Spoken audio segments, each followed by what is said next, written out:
ಕುಮಾರಸ್ವಾಮಿಯ ಕೊಲೆ ಪ್ರಕರಣದಲ್ಲಿ D gang ವಿಲವಿಲ ಅಂತಿದ್ದು treatment ಪಡೆದ ಇರೋ ಪೊರ್ಕಿಗೆ ಜಾಮೀನಿನ ಟೆನ್ಷನ್ ಇದೀಗ ಶುರುವಾಗಿದೆ. ರೆಗ್ಯುಲರ್ ಬೇಲ್ ಅರ್ಜಿಯ ವಿಚಾರಣೆ ಇವತ್ತು ಹೈಕೋರ್ಟ್ನಲ್ಲಿ ನಡೆಯಲಿದ್ದು ಬೇಲಾ ಜೈಲ ಅನ್ನೋದು ನಿರ್ಧಾರವಾಗುತ್ತೆ. ಒಂದ್ ಕಡೆ ಟ್ರೀಟ್ಮೆಂಟ್ ಪಡಿತಾ ಇದ್ದಾರೆ, ಇನ್ನೊಂದ್ ಕಡೆ ಮಧ್ಯಂತರ ಬೇಲ್ ಇದೆ, ಅದು ಮುಗಿಯೋ ಹಂತದಲ್ಲಿದೆ.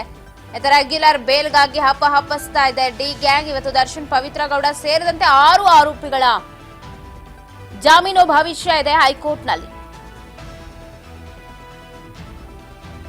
ಬೆಂಗಳೂರಿನ ಖಾಸಗಿ ಆಸ್ಪತ್ರೆಯಲ್ಲಿ ಈಗಾಗಲೇ ದರ್ಶನ್ ಟ್ರೀಟ್ಮೆಂಟ್ ಅನ್ನು ಪಡೆದುಕೊಳ್ಳುತ್ತಾ ಇದ್ದಾರೆ.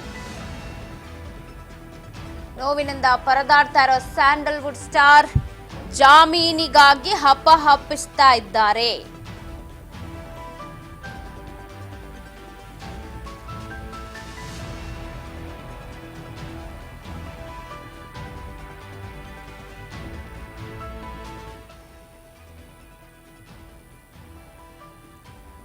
ಇಂದು ಪೊರ್ಕಿಗೆ ಜಾಮೀನಿನ ಭವಿಷ್ಯ ಹೊರಬೀಳತ್ತೆ ಏನಾಗತ್ತೆ ಅಂತ. ಬೇಲ ಅಥವಾ ಮತ್ತೆ ಬಳ್ಳಾರಿ ಜೈಲ ಏನಾಗಬಹುದು? ದರ್ಶನ್ ಪರ ಸಿ ವಿ ನಾಗೇಶ್ ವಾದಕ್ಕೆ ಎಸ್ಪಿಪಿ ಆಕ್ಷೇಪಣೆ ಸಲ್ಲಿಕೆ ಮಾಡ್ತಾರೆ. ಅಬ್ಜೆಕ್ಷನ್ ಹಾಕೋಕೆ ಎಲ್ಲಾ ಸಿದ್ಧತೆಯನ್ನ ಮಾಡ್ಕೊಂಡಿದ್ದಾರೆ.